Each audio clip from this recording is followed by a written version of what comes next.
خبر دیں گے آپ کو، بھارت کی دہشت گردی بے نقاب ہو گئی۔ بین الاقوامی سطح پر پاکستان کے موقف کی ایک اور جیت، بھارت کو منہ کی کھانی پڑی۔ شنگھائی تعاون تنظیم نے بھی بھارتی پروپیگنڈا تسلیم کرنے سے انکار کر دیا۔ اعلامیے میں نہ صرف پہلگام واقعے کا ذکر نہیں کیا گیا بلکہ بھارت کو بلوچستان میں بدامنی پھیلانے کا ذمہ دار بھی ٹھہرایا گیا۔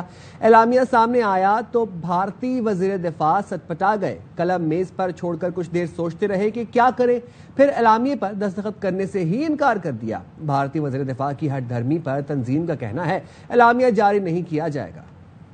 اس سارے معاملے پر بات کرنے کے لیے ہمارے ساتھ موجود ہیں سابق سفیر مسعود خان صاحب۔ بہت شکریہ مسعود صاحب آپ کا وقت دینے کے لیے RY کو۔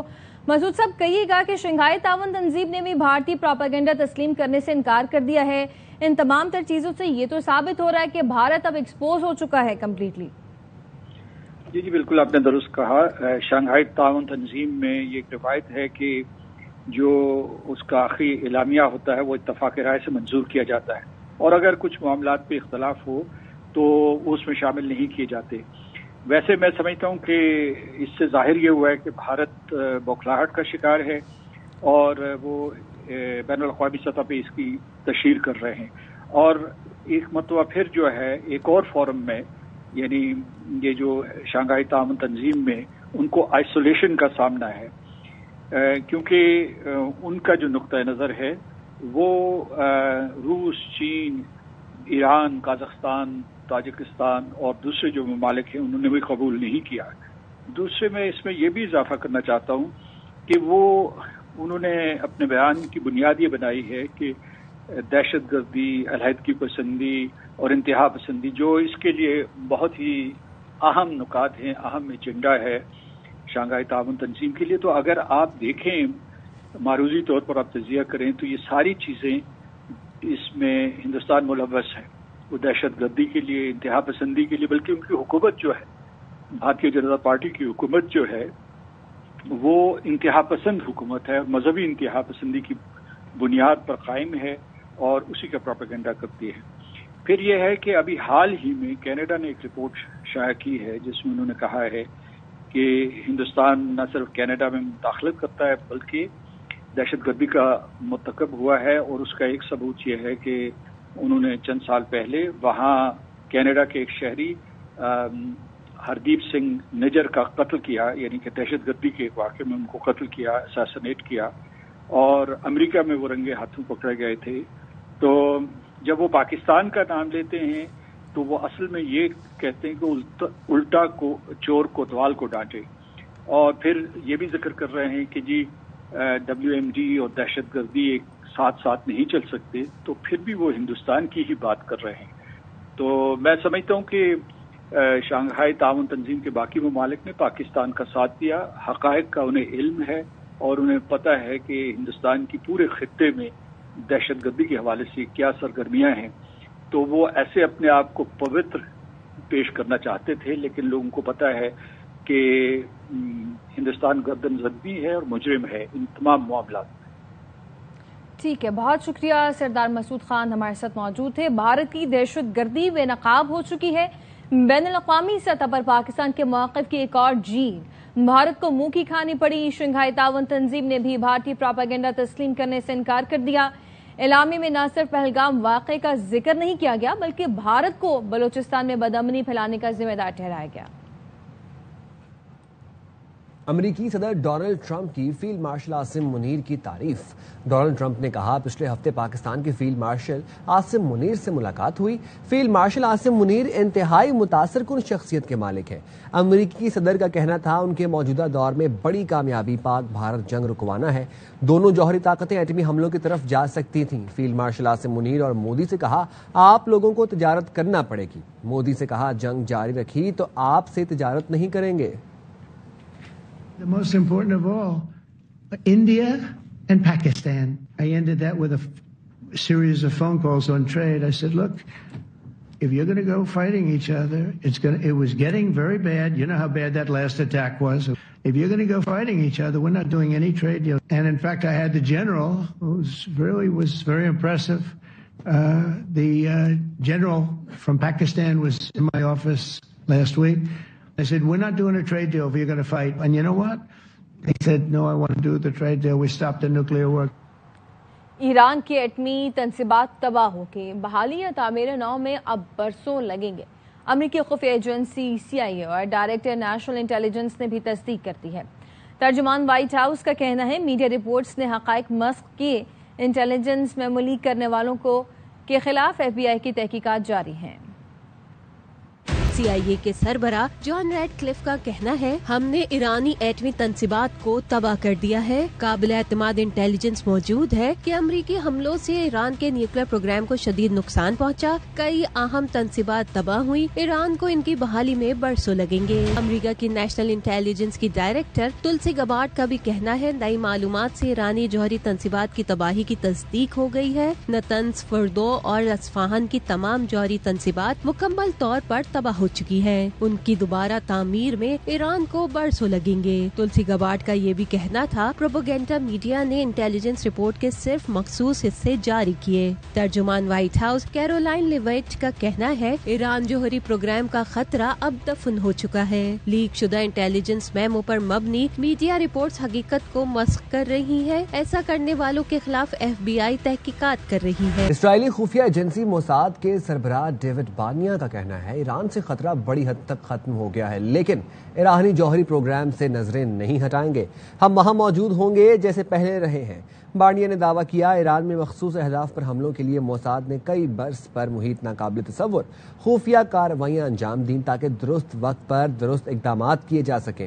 موساد کے پاس ایران کے جوہری اور عسکری منصوبوں کے بارے میں وسیع اور درست معلومات موجود ہیں. یہی معلومات خفیہ کارروائیوں کی بنیاد بنی. وفاقی کابینہ کو قومی سلامتی کمیٹی کے فیصلوں پر اعتماد میں لیا گیا. وزیر اعظم شہباز شریف کی زیر صدارت وفاقی کابینہ کے اجلاس میں پاک بھارت کشیدگی میں وزیر اعظم اور فیلڈ مارشل کے زبردست کردار پر قرارداد منظور کی گئی. کابینہ نے ایران اسرائیل کشیدگی میں کمی کے حوالے سے اطمینان کا اظہار کیا. وفاقی کابینہ نے وزارت توانائی کا ایجنڈا بھی منظور کر لیا. سپریم کورٹ میں مخصوص نشستوں کے فیصلے کے خلاف نظر ثانی کیس کی سماعت. جسٹس مسرت ہلالی نے ریمارکس دیے کہ سیاسی جماعت تو موجود تھی مگر کچھ نے پارٹی سے وابستگی ظاہر کی کچھ نے نہیں. جسٹس جمال خان مندوخیل نے ریمارکس دیے کہ 39 امیدواروں کی طرح باقی 41 بھی بیان حلفی جمع کرا دیتے. جسٹس امین الدین خان نے ریمارکس دیے کہ 39 امیدواروں نے اپنی وابستگی ظاہر کی باقیوں نے تو نہیں کی. دیکھنا یہ ہے الیکشن کمیشن نے آئین سے روگردانی کی یا سپریم کورٹ کے اکثریتی فیصلے نے. کمل شوزب کے وکیل سلمان اکرم راجہ نے دلائل دیے کہ الیکشن کمیشن کے اقدامات کو جسٹس قاضی فائز عیسیٰ اور جسٹس جمال خان مندوخیل نے بھی غلط قرار دیا. الیکشن کمیشن فیصلے کے بعد بھی کسی فہرست کو تسلیم نہیں کر رہا تھا. جب کاغذات کی آخری تاریخ پر PTI کی وابستگی تسلیم نہیں کی تو عدالت آنا پڑا.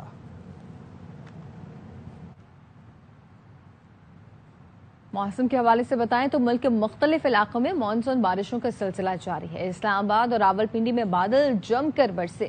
لاہور سمیت پنجاب کے مختلف شہروں میں بارش نے گرمی کا زور کم کر دیا ہے. محکمہ موسمیات نے مزید بارش کی پیشگوئی کی ہے. مونسون سیزن آیا اور چھا گیا. اسلام آباد اور راولپنڈی میں رواں سیزن کی پہلی بھرپور بارش نے سما باندھ دیا. مختلف مقامات پر پانی جمع ہو گیا. لاہور میں بارش نے گرمی کا زور کم کر دیا. شہر میں 100 کے قریب فیڈر ٹرپ کر گئے جس سے بجلی کا نظام متاثر ہوا. اوکاڑا میں بارش کا پانی جمع ہونے سے سڑکیں تالاب کا منظر پیش کرنے لگی. بستی ریاض احمد میں گھر کی چھت گرنے سے بچی جان سے گئی. حجرہ شاہ مقیم میں 3 گھروں کی چھتیں گر گئیں. دیپال پور میں بھی بادل جم کر برسے. پتوکی اور گرد و نواح میں تیز بارش سے نشیبی علاقے زیر آب آ گئے. ساہیوال، پاک پٹن، دسکا، شکرگڑھ اور سرائے عالمگیر میں کہیں ہلکی کہیں تیز بارش نے جل تھل ایک کر دیا. چیچا وطنی، مانگا منڈی، چونیاں، پھالیاں، جڑا والا سمیت پنجاب کے دیگر شہروں میں بھی بادل برسے. مختلف علاقوں سے بجلی بھی غائب ہو گئی. لاہور کا موسم انتہائی خوشگوار ہے. صبح سویرے سے ہی پورے شہر میں کہیں ہلکی اور کہیں تیز بارش کا سلسلہ شروع ہوا ہے. مزید جانتے ہیں الماس خان سے اس حوالے سے. جی الماس. لاہور کا موسم رات سے ہی انتہائی خوشگوار ہے. محکمہ موسمیات کے مطابق اگلے 24 گھنٹوں تک بھی موسم ایسا ہی خوشگوار رہے گا اور وقفے وقفے سے کہیں ہلکی اور کہیں تیز بارش کا یہ سلسلہ جاری رہے گا. لاہور میں سب سے زیادہ بارش نشتر ٹاؤن میں 48 ملی میٹر بارش ریکارڈ کی گئی، جبکہ لاہور کے مختلف علاقوں میں جو دہائیوں پرانے سیور سسٹم تھا اس کو تبدیل کر دیا ہے. مختلف علاقوں میں انڈر گراؤنڈ واٹر ریزروائر بھی بنا دیے ہیں جس سے سڑکوں پر پانی نہیں کھڑا ہوگا. سی بی ڈی میں تقریباً 50 لاکھ گیلن پانی سٹور کرنے کی یہاں پہ کیپیسٹی ہے اور یہ پانی اس کو صاف کر کے دوبارہ اسی سی بی ڈی کے جتنے بھی منصوبے ہیں ان میں لگایا جائے گا. جی نیشنل ڈیزاسٹر مینجمنٹ اتھارٹی نے گلگت بلتستان سمیت شمالی علاقہ جات میں جھیلیں پھٹنے اور سیلاب کا انتباہ جاری کر دیا ہے. این ڈی ایم اے کے نیشنل ایمرجنسیز آپریشن سینٹر نے glacier lake outburst flood کی وارننگ جاری کی ہے.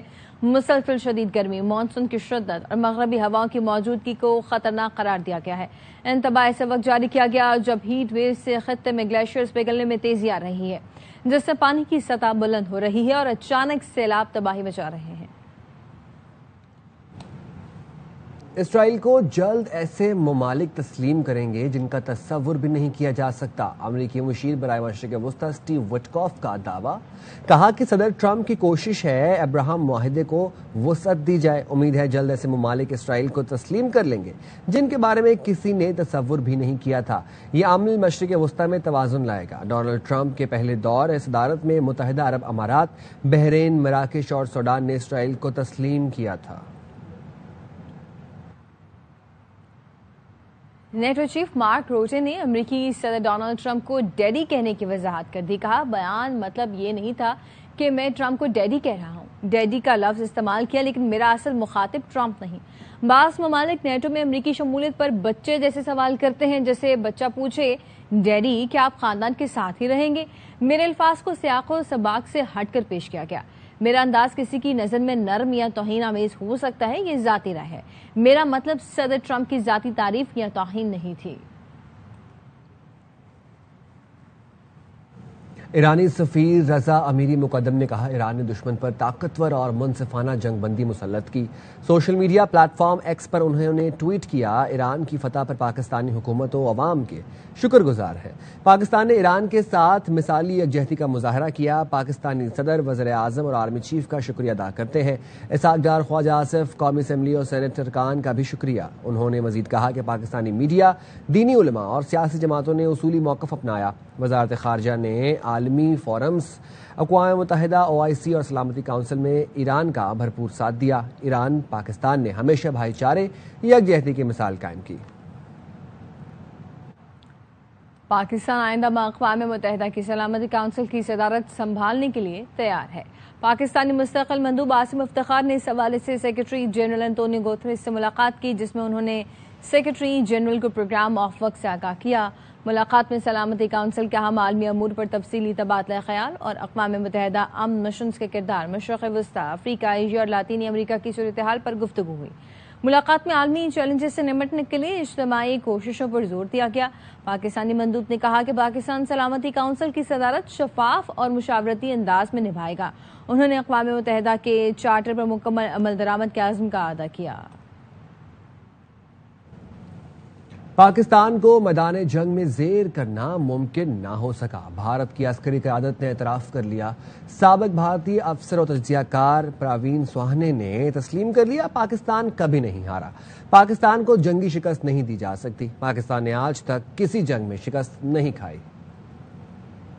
پاکستان نے بھی اپنی کنونشنل کیپبلٹیز کو بہت ہی طاقتور بنایا ہے. اس پہ میں نے ایک تھا جو کوئی 2 سال ہو گئے جہاں میں نے کہا تھا کہ پاکستان کسی بھی جنگ میں ہارا نہیں ہے ویسٹ میں. پلیز سمجھیے اس بات کو. 71 وار میں بھی پاکستان ہارا نہیں تھا ویسٹرن تھیٹر میں، آپ کے ایسٹرن تھیٹر میں. اگر ہارا ہوتا تو سیز فائر لائن یا لائن آف کنٹرول ہوتی ہی نہیں. اگر ہندوستان میں اتنی طاقت ہوتی تو وہ لائن آف کنٹرول ہی نہیں رہتی. آپ ہار گئے صاحب، وہ مٹا دی، چلے گئے آپ، ہارے ہی نہیں آپ. ہمارے یہاں عادت ہے دیکھنے کا کہ Pakistan military is a walk in the park. No, in all the wars they have never lost. یہ ایسٹ پاکستان جو بنگلہ دیش بنا، یہاں پہ تو ہیلپ لیس سچویشن تھی کیونکہ نہ تو آپ یہاں لاجسٹکس پرووائڈ کر سکتے ہیں because everything has to come through Indian airspace. وہ بند کر دی آپ کے لیے. تو جو تھے وہ وہی تھے وہاں پر، کتنا لڑ لیتے. پاکستان اس وقت بہتر صورتحال میں ہے اور مزید بہتری ہوگی. پاکستان اب معاشی اعتبار سے بھی مزید مضبوط ہوگا. وزیر اعظم کی مشیر رانا ثنا کے پروگرام 11th آور میں گفتگو. ایک سوال پر کہا مذاکرات سے جمہوریت آگے بڑھتی ہے.